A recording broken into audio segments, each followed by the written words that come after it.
Happy Wednesday. My name is Doug Shane. This is the No Glitz, No Glamour daily video from Bankster DFS. We're going to take a look once again at cash game lineups for week 2. We did an early look at the cash game lineup on Monday before DK even had the statistics loaded in from week 1. Today we're going to take a little bit further look into our cash game decision points. There's a section I do in my article every single week, my Moving the Chains cash game article. There's a section called Decision Points, some 1v1s, 2v2s, and different decisions I have to make within my lineup. And we're going to talk about one of those today in this video. If you guys like what you're seeing in these videos, please do not hesitate to become a member of BanksterDFS.com. We do not just cover NFL, we cover all the major sports, all the niche sports, college sports. Our Slack chat has multiple bonus channels. We have a partnership with Prize Picks DFS to get you a 100% deposit match on your first deposit up to $100. I just released plays today for that site for Major League Baseball. We got a whole bunch of stuff, sports cards, and we talk WWE. We have sports betting on the site. We do everything at Bankster DFS, including Bankster University, which is the training wing of our service, where we teach you things like how to build GPP lineups, how to make proper contest selections. I'm going to do a cash game primer sometime this week or next week. It'll be up soon enough if you check our library of videos. So, once again, Bankster DFS, what do you get along with all those sports? Daily player pools, Slack chat, which is the best part of Bankster DFS because it's our community and we can share our thoughts and work through our lineups and talk to the whole community of our members and all of our writers. We have 14 writers on staff and we love to talk with you guys. And of course you get award-winning articles and analysis from FSWA award winners like myself, Doug Shane, and Jeff Kaminsky, and the rest of Team Bankster, who I believe are future FSWA award winners and the best team in the business. How much does all this cost? How about under $4 a week? $3.99 a week gets you access to everything we do. That is not per sport. It's not just for the Slack chat with the add-on here and, ooh, hidden cost on Bankster University. Nope, all included. Everything is included. $3.99 a week. You can lower that effective cost per week by signing up for monthly or yearly memberships. And if you stick with us and do not cancel your membership, even if our price goes up, your price will never increase. Again, you get everything with Bankster DFS, all sports, all content, no hidden fees. If you have any questions, please hit me up on Twitter at Bankster17. And you can sign up for Bankster DFS at banksterdfs.com/subscribe. And if you're watching this video, and I know obviously you are, and a lot of you have watched many of our videos, and I appreciate that, please make sure to like, share, subscribe, and click the notification icon. We try to do at least one video every single day, and every single Sunday. You can see the live stream both on our YouTube page and on Twitter, NFL Live Before Lock with myself, Doug Shane, and Michael Gudadero at The Big Gouda on Twitter. 10:30 a.m. to noon, we're going to go through GPP and cash game lineups, talk about the inactives, and see how that affects our lineups going forward. Speaking of those cash game lineups, let's talk about cash games right now. I've got DraftKings up here. This is going to be a little bit different of a video because usually I'm uber prepared. Not that I'm underprepared, but I kind of want this to be organic instead of robotic and monotonous. So I'm going to build a cash game lineup, and I have an idea of what my cash game lineup is going to be. And I want to talk about one of the decisions that we are going to have to make this week. One of the decisions we are going to have to make is, and in my article, we go through this every single week, this player versus that player. And sometimes I just ask a question, and I break that question down, and I write about it. And it's therapeutic for me, and it helps me build better lineups, and hopefully it helps you build better lineups. And this week, the question I'm going to ask is, do we Christian McCaffrey or do we not Christian McCaffrey this week? I think it's a really important point to bring up because McCaffrey being so expensive on a week when there isn't as much lower end value. The only real lower-end play that stands out, particularly at the running back position, is Elijah Mitchell for the 49ers. So I think you kind of have to have in your cash core and talk about him. I talk about him in the article a little bit. I'm not 100% sold that he's like the most talented guy and that he's going to put up a huge week, but his roster percentage is going to be so high. I just think it makes sense to put him in your cash game lineup. But with Christian McCaffrey, he's a little bit tougher to fit into our lineup this week because he's so expensive, and that value at the wide receiver position, which was there last week, just isn't there this week. Wide receivers, I like spending up this week on wide receivers. Sorry, I'm just trying to put in the things, so I'm sort of rambling a little bit as we go. Now we just want to make sure this fits, and I'm putting in this lineup. So we have to make some decisions here with our lineup. Okay, yeah, see, this is where the problem comes in. So I like 4 different wide receivers this week. Keenan Allen, Cooper Kupp, Chris Godwin, and DeAndre Hopkins. And I think there's an avenue and an argument for all of them to be in our lineup. But if we put Christian McCaffrey into our lineup, as you see, I'm playing around a little bit. We can't really do that. I've got a mid-range running back in David Montgomery, and I've got Elijah Mitchell, who I think we need to put in there just because his roster percentage, again, is going to be so high. If he does poorly, it's not going to hurt your lineup. But if he does really well and you don't have him, it's going to crush your lineup. It's kind of like Kyle Pitts last week. I didn't love Kyle Pitts. I was a Kelsey or Croft guy for my lineup last week. Highest price tight end or lowest price.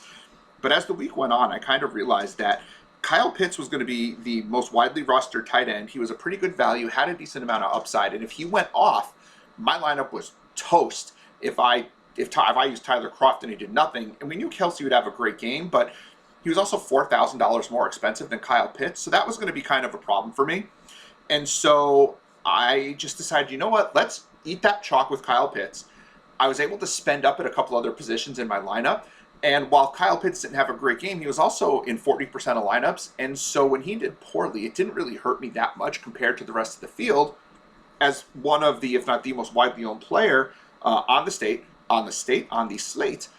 And so we cashed easily anyway, even though Pitts didn't have a great game and Kelsey would have scored higher, but what would it have done to the rest of my lineup? So I'm taking a look here, and I'll put Pascal in there. I don't love Zach Pascal this week as a cash play, but I just kind of want to show where we're at potentially with a lineup. I'm fairly locked in on Jalen Hurts. He's been my cash quarterback for 5-6 weeks now. He was my cash quarterback at the end of last year because he just does what he does, right? And he's my cash quarterback as of now. I think there's an argument to be made for some other guys. If Justin Fields, I would love for him to get the start for Chicago. That would make this week much easier. But if not, I think Jalen Hurts with the high rushing floor has got to be in there. There are a few running backs I like in the mid-range. At the 6K-ish range, because again, we're assuming Mitchell's going to be in our lineup, and I do like to run 3 running backs. So I'm really just one of the 3 running backs between Chris Carson, Najee Harris, and David Montgomery is going to be in my lineup. I like their usage. I like that they're going to be involved in the passing game. I know Montgomery wasn't used as much in the passing game last week with just the 1 target, but he's been getting a ton of targets ever since Tariq Cohen got injured at the beginning of last year. I'm not really worried about Damian Williams that much. I think they're just kind of working Montgomery into the game, and he was a little banged up throughout the game.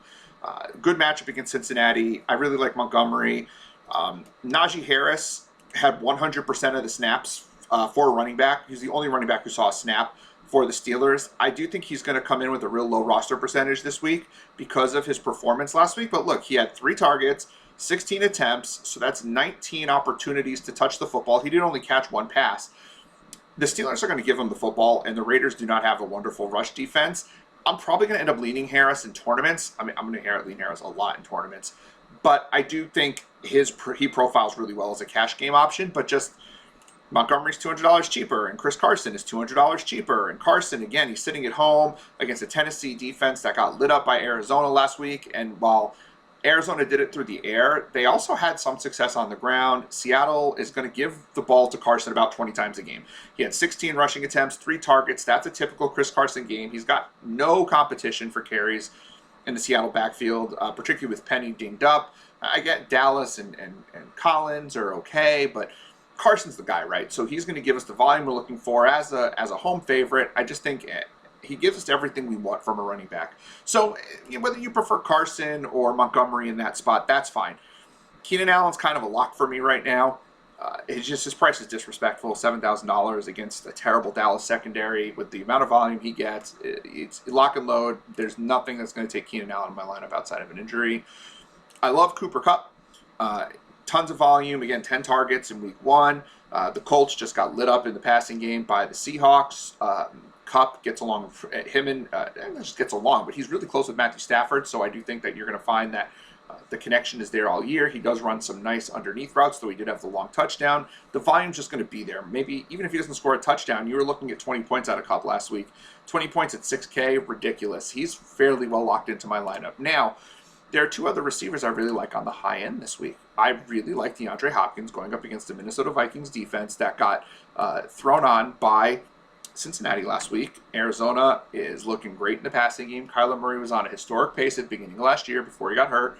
Hopkins went out this past week against Tennessee and just did DeAndre Hopkins things. 8 targets, 83 yards, 2 touchdowns. I would actually say his target volume was a little bit lower than you'd expect. But Rondale Moore was getting looks, and Christian Kirk was getting looks. But when push comes to shove, Kyler Murray's going to look to Hopkins. So maybe he doesn't have the 2 touchdowns, but maybe he has 8 or 9 receptions. So you're still looking at a guy who's going to get you a 20 to 23 point floor. I like that from my wide receiver, and I have no problem spending up. And the other receiver I really like this week is Chris Godwin. Make sure members will be able to go to our site and read The Dirty Slot. It's an article about slot receivers by Sean Goodwin. He dives real deep into Chris Godwin this week. Needless to say, though, because I like him in cash and I liked him before, I read what Sean had to say. It only further reinforced it. The article should post by the end of the week. Obviously, it will post by the end of the week, but I mean the week, like Friday, not Saturday, Sunday. He's going to get into deep why Chris Godwin is a guy that you should probably have in your lineup. And I really would like to have Chris Godwin in my lineup this week. I can't fit Chris Godwin in my lineup if I have Christian McCaffrey in my lineup. Christian McCaffrey is amazing, okay? Last week, he was the highest scoring running back on the slate, despite the fact that he did not score a touchdown. He did not get the 100-yard bonus for rushing or receiving, yet he still managed to put up 27.7 points and was the highest scoring running back on the slate. That's filthy, but that's typical McCaffrey. That's what he does. New Orleans has a really good defense. They demolished the Packers, but McCaffrey just is going to get his. We just can put a 60 to 70 yard rushing floor, a 50 to 60 yard receiving floor, and 5 to 6 catches as a floor. So that's like 18 to 20 points as a floor, with about a half to 3/4 of a touchdown expected every single game. Really, he's closer to 1 touchdown per game expectation. So even add another 3 to 4 points in there, you're looking at 21, 22 points right off the bat, just on volume. That's filthy. And for 10K, it's a great play. But, and this is where the decision point comes in, is our team better for having McCaffrey in it? Or is it better to take McCaffrey out of our lineup and make some other moves with our team in order to improve the overall team? No player is better than McCaffrey. We know that. But when we make roster decisions, our roster decision isn't about one player. Because when one player comes out of our lineup, it's not a one-for-one transaction. We take McCaffrey out, and we go in and we look at, I'll throw CARSON in there for now, but there are other options. We like Jonathan Taylor. Joe Mixon's always in the mix. We get Najee Harris, but let's throw Chris Carson in there. Well, if I take Chris Carson out of into my lineup by taking McCaffrey out, it's just not a 1 versus 1. Obviously, McCaffrey's the better player. But by taking McCaffrey out, I've now got $3,900 more to play with. I don't love Zach Pascal. I don't love any of those receivers in the $4,500 range. I just picked anyone in that case. Pascal had 2 touchdowns last week and looks attractive, and his roster percentage is going to be way higher than it should be this week. But if I take Pascal out now, well, I can do a couple of things with this lineup. I've got $8,300. I can put in DeAndre Hopkins and still have $300 left over to improve my defense. Because I don't love the Vikings defense this week. And we can go up to a Eagles defense that I actually think makes some sense. And we get into that in my article, the Defense Whisperer section. We have a tendency to do very well picking our defenses. And I get into why I think the Eagles are a decent play this week. Again, that's for Bankster DFS members. $4 a week. Just by the way, just as an aside, as we're kind of rolling stream of consciousness here, if this is what I'm giving you for free on our YouTube page, imagine what members get on our site behind that paywall. For $4 a week, you can't afford not to come join us. There's a lot of you watching these videos. I see that viewer count. If you like them, again, like, share, subscribe, but also come check out the site. $4 a week. Can't hurt. Come check us out for a week. See if you like it. See if you like all the stuff that we got, because we're still doing baseball. We've got basketball and hockey coming up. We've got the best soccer writer on the planet, Jeff Kaminsky. The FSWA said so in 2019. We've been crushing soccer. We've got MMA. We've got PGA. We've got NASCAR. We've got college sports. Oh my goodness, Troy and Brandon are crushing college football. They come out with 4 different slates a week, the Thursday, the Friday, and 2 on Saturday. So anyway, just as an aside, if this is what we're giving you for free, imagine what we give you when you're paying the $4 a week. So come check us out. Anyway, I could put DeAndre Hopkins into this lineup, still have the $300 left over, pop the Eagles in there. Again, in the article, we can tell you why we like the Eagles this week. But we also really like Chris Godwin this week. So maybe I want to bend down a little bit from DeAndre Hopkins, who I love. But if I like Godwin as well this week at $6,600, again, this is now we're taking that McCaffrey principle of, well, can I improve the rest of my team overall? Hopkins versus Godwin, probably like the upside of Hopkins a little bit more, but Godwin's great this week. But if I take if I take Hopkins out and I put Godwin into my lineup, well, I can do some other things with this lineup. I've got $1,400 left over. What can I do with that $1,400? I could improve my defense, probably not going to do it. Maybe I'm not comfortable with Elijah Mitchell. And again, I go into it a little bit in my article, why Elijah Mitchell, I don't love the talent necessarily. I like the spot he's in. I think we kind of have to play him. But if we don't feel comfortable with that, well, I could jump all the way up and I could throw, where is he right there? Najee Harris into my lineup. So now my lineup's a little more well-rounded. Yeah, I had McCaffrey and Mitchell and a punt receiver in there, but now I've got Carson, Godwin, and Harris. Well, that's probably better, I think. So we're not just making the decision 1 versus 1. Again, McCaffrey's better than anyone. Maybe I don't want to use Najee Harris. Maybe I understand I got to keep Mitchell in this lineup because for all the reasons we discussed, that, you know, if his roster percentage is going to be so high, it doesn't matter really what he does. So I can get him in there as a quote-unquote free square, and I could do other things with my lineup. Maybe I don't love Carson. I'm really kind of locked in emotionally on David Montgomery this week. Well, that leaves me $7,500. Well, at $7,500, I can go up to Jonathan Taylor, who I happen to really like this week. There's a little bit of a concern with the fact that he only got 55% of the snaps for Indianapolis and the fact that the Rams have a really strong defense. But Jonathan Taylor got a lot of usage last week. 17 rushes in a game that they were down. The Colts weren't ever really in the lead in that game, and he got 17 rushing attempts and 7 targets in the passing game, despite the fact that Nyheim Hines had 17 touches as well, 9 rushes and 8 receptions, or 8 targets, 17 opportunities. So, like, Jonathan Taylor's going to get involved. The Colts pass to their running backs more than to their receivers. Jonathan Taylor is in play in cash games. And on Monday, if you watched my video, or if you go back and watch it, you'll see that I was kind of all over Jonathan Taylor. I've come off it a little bit just because I do have some concerns with the usage and the snap counts and the matchup. So, okay, but I can do other things with this lineup. I could look at a Joe Mixon. I could go in and I could get to Nick Chubb, who I like this week. I don't love in cash because he doesn't catch enough passes, but boy, that Houston Texans rush defense is pretty terrible. And Nick Chubb, if he can get even 2 or 3 targets in the passing game, he's going to carry the ball 15 to 20 times in this game. So you see that we're $300 over. We can go back to the Minnesota Vikings defense. I don't love the Vikings that much, again, because I do think Arizona is much better on offense than the Cincinnati Bengals, who Minnesota faced last week and had a decent amount of sacks. But I do think Minnesota does put some pressure on the quarterback, and Murray is going to run around. And when you run around as a quarterback, you are susceptible to get taken sacks. If Murray tries to run for it and it gets tackled 2 yards behind the line of scrimmage, it's still considered a sack. So Minnesota can get some sneaky points in there. Or what I could do, and see, this is where this gets really interesting. It's just, this is all based on one decision. It's based on the decision to remove Christian McCaffrey from my lineup. So maybe I go back down to Chris Carson. And then I take a look at what I can do at tight end, because I liked Pharaoh Brown. He is the blocking tight end, though he did have more targets, a higher snap share, and a much higher target percentage than Jordan Akins, who's the receiving tight end for Houston. And Cleveland is terrible against tight ends. So I think Pharaoh Brown, either Jordan Akins or Pharaoh Brown, $33,000 for Jordan Akins, $2,900 for Pharaoh Brown. Pharaoh Brown's injured.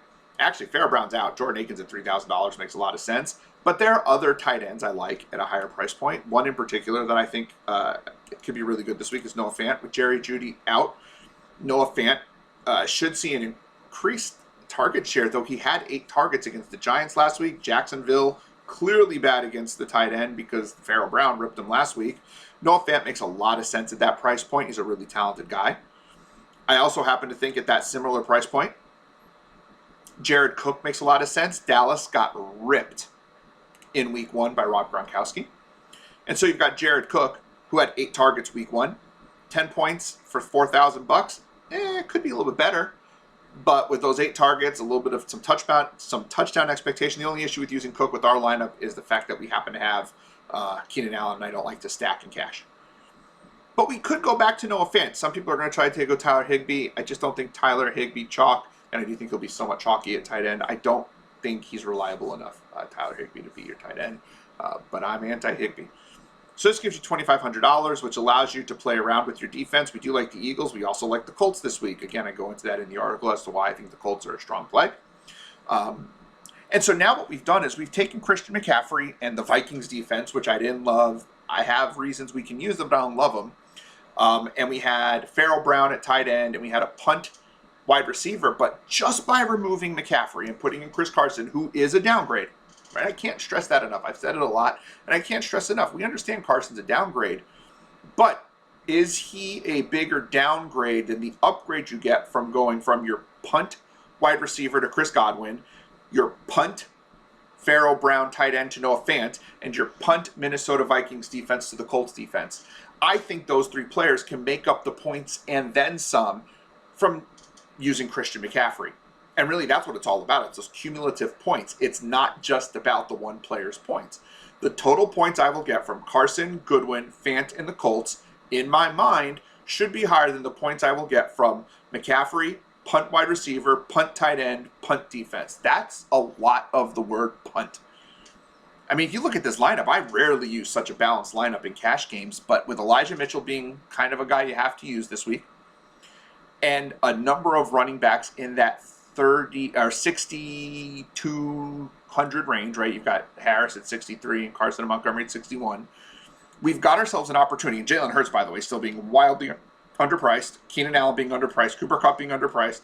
Chris Godwin probably being underpriced. We find that value. We're able to move off McCaffrey and have a really, really strong lineup. Folks, I hope that taking you through this process and talking you through these pivots and through the decision points that I have to make every single week and that I write about every single week helps you with some of the decisions you have to make. It's never just a 1v1, and it's never just a simple, well, let's switch this and this. It's really seeing what we can do with our lineup. We went through the entire process of not just moving McCaffrey because McCaffrey, then to Hopkins, but what if we don't use Hopkins, and what else can we do there? I hope that's helped you make better lineups. If you like what you see, please make sure to like, share, subscribe, click the notification icon. Please drop a comment if there's anything you'd like to see. You can hit me up again on Twitter at Bankster17 if you have any questions, and please head over to banksterdfs.com/subscribe. $3.99 a week. Try us out for a week. You can cancel anytime. I don't take offense to it. But boy, I think you're going to really like what you see with our website, with all the different sports that you get for your $4, and that Slack chat alone is worth the price of admission. It's fun, it's a wonderful community, and it's going to help you become a much better player. Thank you again for taking the time to watch the video. My name is Doug Shane. This is BanksterDFS.com. No glitz, no glamour, daily video. I look forward to hearing from you. BanksterDFS.com.